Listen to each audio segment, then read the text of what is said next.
Bonjour à tous, j'espère que vous allez bien et aujourd'hui je voudrais vous proposer un exercice d'inégalité. C'était le problème 1 de l'EGMO 2016. Alors vous avez un entier n qui est positif impair et on prend n réel positif ou nul, x1, x2, xn. Et le but c'est de montrer cette inégalité.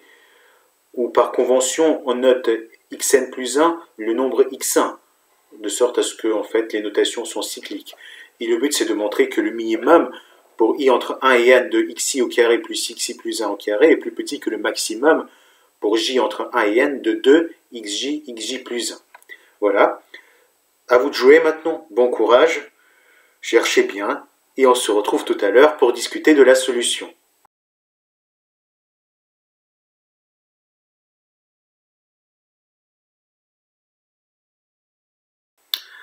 Rebonjour.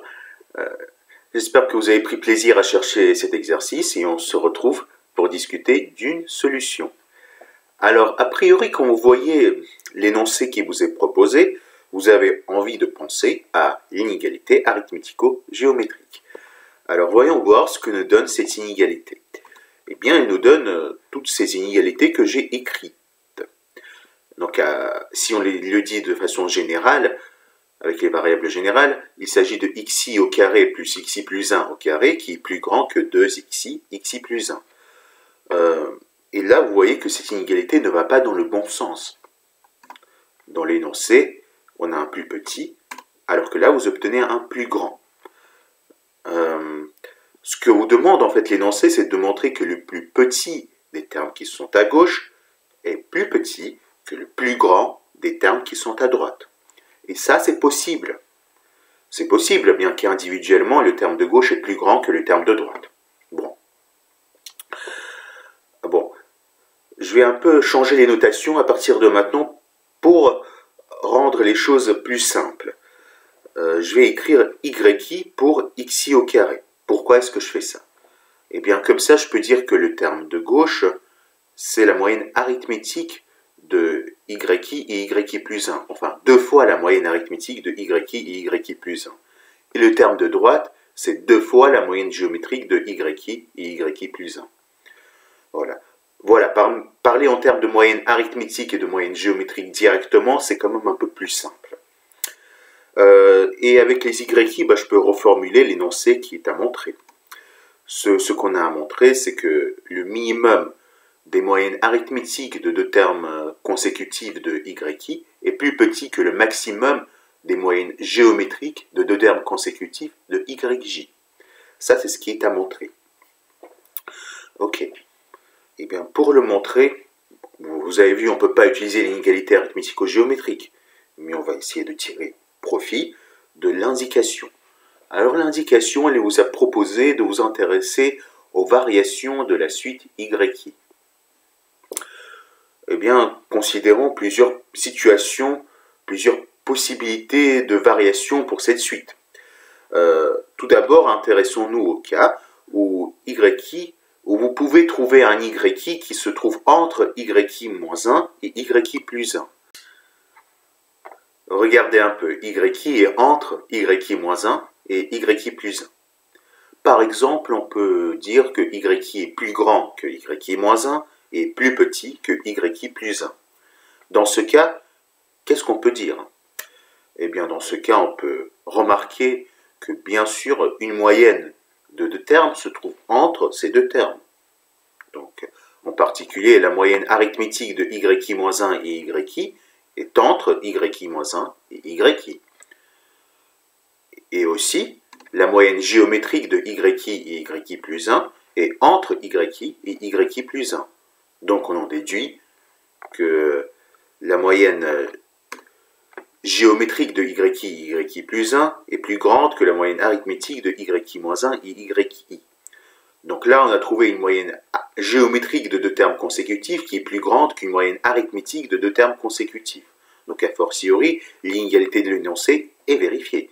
Parce que si pour une moyenne géométrique, on a une moyenne géométrique qui est plus grande qu'une moyenne arithmétique, le maximum des moyennes géométriques de 2 termes consécutifs est bien entendu plus grand que le minimum des moyennes arithmétiques de 2 termes consécutifs.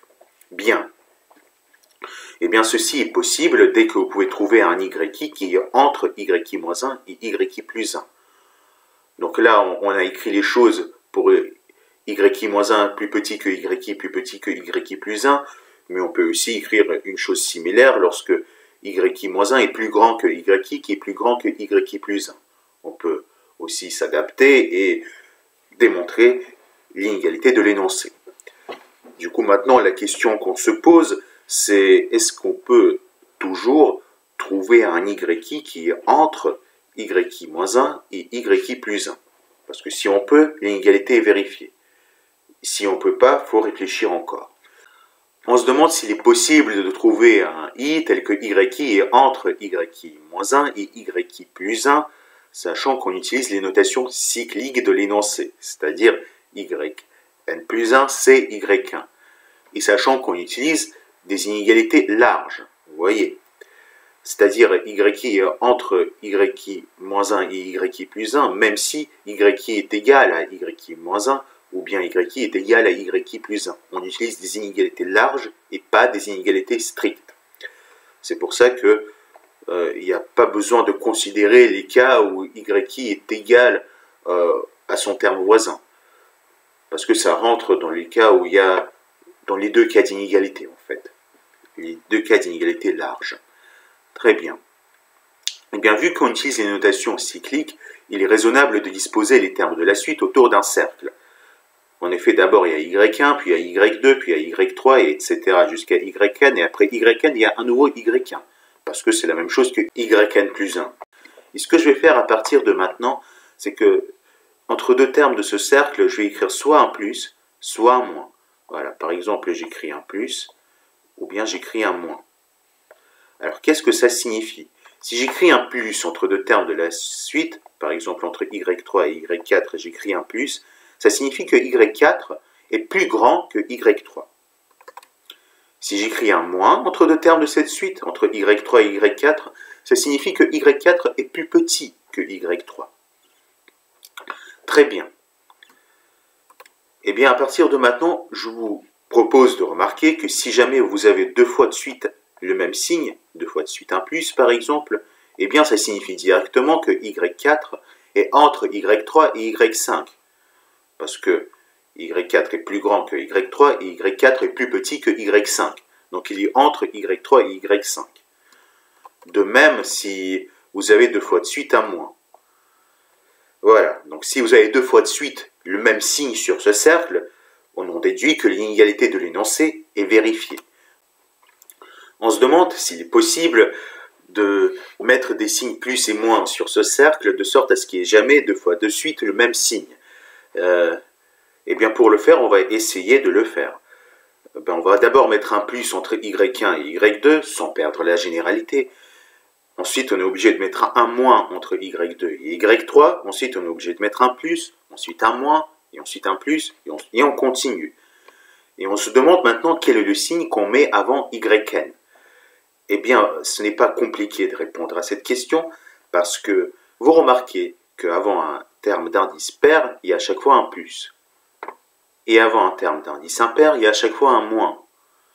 Et vous vous rappelez que l'énoncé nous dit que n est un entier impair. Donc, avant yn, il y a forcément un moins. Dernière question qu'on se pose, c'est quel est le signe qu'on met entre yn et y1? Eh bien, vous voyez bien que si on met un moins, il y a deux fois de suite un moins, et si vous mettez un plus, vous avez deux fois de suite un plus. Donc en fait, vous voyez que c'est impossible de placer des signes plus et moins sur ce cercle, de sorte à ce qu'il n'y ait jamais deux fois de suite le même signe. Et c'est tout simplement dû au fait qu'il y a un nombre impair d'emplacements sur ce cercle. Il y a un nombre impair d'emplacements sur ce cercle, donc c'est impossible de placer des signes plus et moins, de sorte à ce qu'il n'y ait jamais deux fois de suite le même signe. Voilà. Donc, en fait, l'inégalité de l'énoncé est ainsi démontrée. Bien, j'espère que vous avez trouvé cette solution instructive. N'hésitez pas à poser vos questions en commentaire en dessous de cette vidéo. Et on se retrouvera une autre fois pour un autre exercice. Je vous dis à la prochaine.